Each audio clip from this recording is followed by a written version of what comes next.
With her brother on her back, a war-weary Korean girl trudges by a stalled M-26 tank at Haengju, Korea. On June 9, 1951. The Korean War was one of several military conflicts that occurred during the Cold War, as the United States and its allies attempted to stop the spread of communism. In this undated photo from North Korea's official Korean Central News Agency, distributed by Korea News Service, North Korean combatants plunged together with the tank unit in Seoul during the Korean War.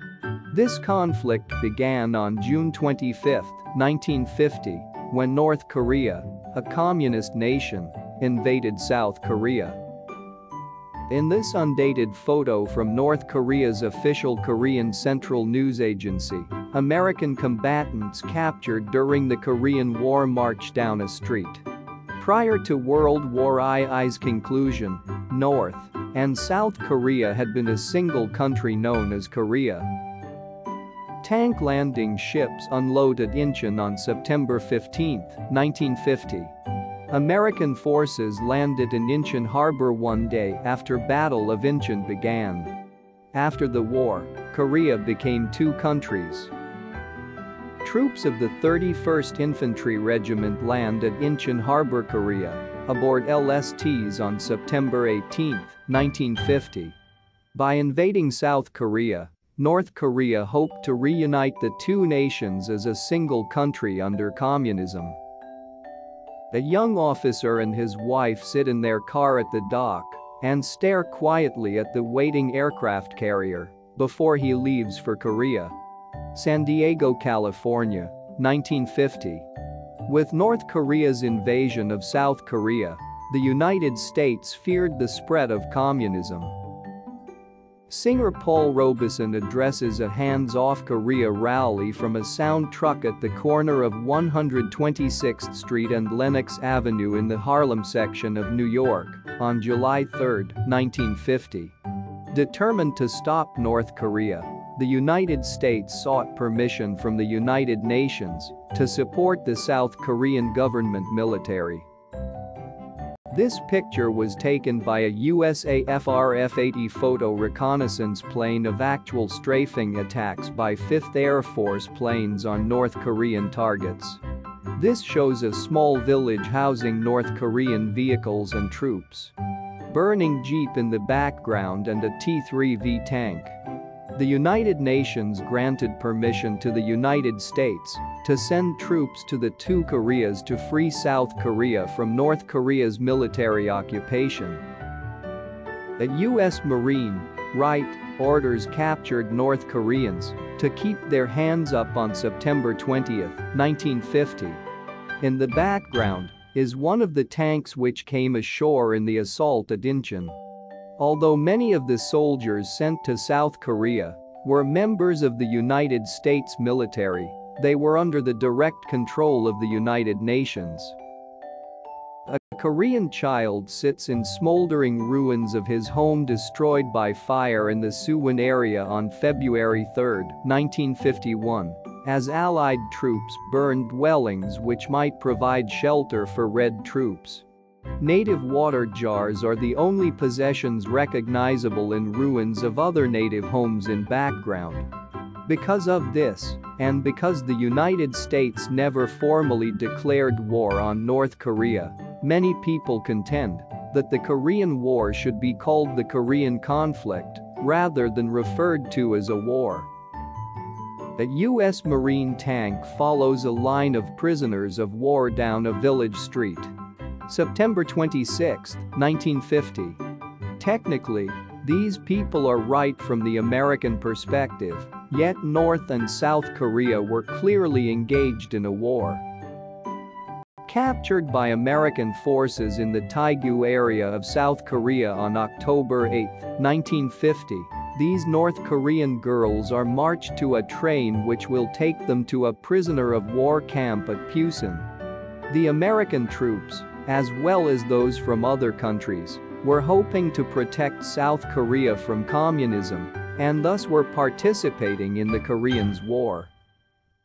Helicopters were used on the battlefront as liaison planes and for evacuating the wounded. Here, one of the helicopters takes off over the heads of 1st Marine Division troops in a forward position on a mountain slope.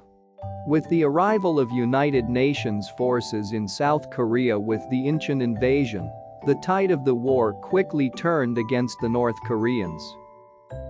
A mobile army surgical hospital somewhere in Korea on October 26, 1951. The patient in the left foreground is receiving blood plasma, while behind him 2 operations are taking place, one at left and one in the center. Photographer Healy took the photos as he found them. Everyone was so busy that no one had time to pose. The United Nations forces and the South Koreans quickly drove the North Koreans back into North Korea. 3 Korean communists in a fishing boat are captured by the USS Manchester off the coast of Korea on May 10, 1951. The South Koreans and United Nations forces did not simply stop with the North Koreans' withdrawal from South Korea. A command post somewhere in South Korea on July 12, 1950, as American soldiers keep on the alert with their straw-covered camouflaged weapons carrier. These forces continued to attack the North Korean military, hoping to free North Korea from communist control. F-9 F-2 floating on water after crash over bow of USS Philippine Sea, CV-47, near Korea. CDR. R. Weymouth stands on the nose of the plane awaiting rescue. By October 1950, the United Nations troops had driven North Korean forces to the border of China. Crew members of a marine battery launcher hold their ears and crouch to the ground as rockets are fired into the night sky. Fearful that the UN soldiers intended to invade China, another communist nation, Chinese military forces crossed the Chinese-North Korean border and launched an attack against the United Nations troops. Soldiers digging into bunkers atop Old Baldy in Korea in 1952. By early 1951, the Chinese had driven the United Nations troops to the 38th parallel, roughly the original border between North Korea and South Korea. Lieutenant R.P. Yeatman, from the USS Bonhomme Richard, rocketing and bombing a Korean bridge in November of 1952. For the next 2 years a virtual stalemate existed around the 38th parallel. Supply warehouses and dock facilities at this East Coast port explode after para-demolition bombs were dropped from the 5th Air Force's B-26 Invader light bombers. Wonsan, North Korea, 1951. While both sides launched numerous attacks against the other, neither side succeeded at dislodging its opponent. A UN soldier, left, stands guard at prisoner of war enclosure, where a great mass of communist troops line up after their capture somewhere in Korea on March 21, 1951. On July 27, 1953, both sides agreed to a ceasefire, essentially bringing the Korean War to an end. PFC. Milton Re-Ince of Green Bay, Wisconsin, adds a picture of Mitzi Gaynor to his bunkerful of pinups at his post in Korea on December 18, 1952. South Korea remained free from communism, and the original borders of these 2 countries remained essentially unchanged from before the conflict. Crew members stand on top of their tank after they got stranded in riverbed dip as they attempted to find a shallow crossing in the swollen Pukin River. The tank was later towed out to safety by a tank retriever, April 7, 1951 in Korea. Most historians claim that the Korean War was a draw, with no clear victor. Bomber Command planes of the U.S. Far East Air Forces rained tons of high demolition bombs on a strategic military target of the Chinese Communists in North Korea on January 18, 1951. In essence, that is true. South Korean woks trained and ready to join their men in the battle against Chinese invaders display military precision as they parade through Pusan, main United Nations fort city in Korea, on September 12, 1950. The United States, however, through the United Nations, did succeed in freeing South Korea from communism. High explosives ripped through several spans of a railroad bridge outside Hamhung as United Nations forces blow up the bridge as part of their withdrawal to prevent its being used by Chinese communists on December 19, 1950. At the same time, this victory was costly.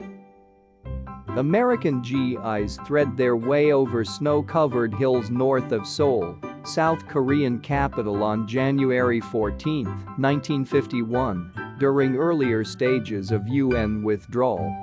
Approximately 1 million South Koreans lost their lives in this conflict. A pair of bound hands and a breathing hole in the snow at Yangji, Korea, January 27, 1951 revealed the presence of the body of a Korean civilian shot and left to die by retreating communists during the Korean War. A slightly larger number of North Koreans died, amounting to over 11% of this nation's entire population.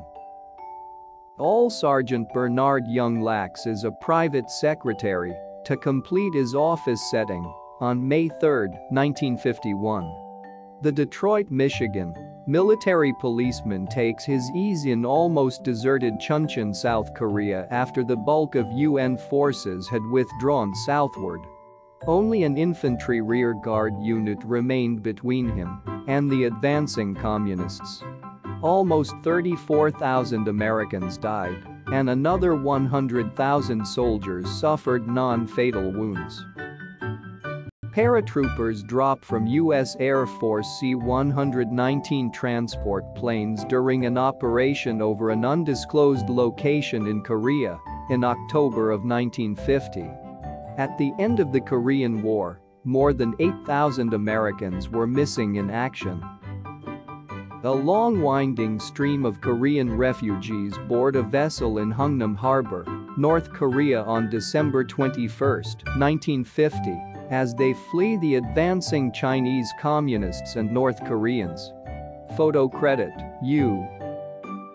Tanks of the 1st Marine Tank Battalion bark death and devastation into the briefly day-lighted Korean night as Marines fire a night mission at supply installations somewhere in Korea on January 16, 1952. The 1st Division Marines land at a seawall far behind the lines of the communist forces during the landing at Incheon. Navy AP Korean Central News Agency.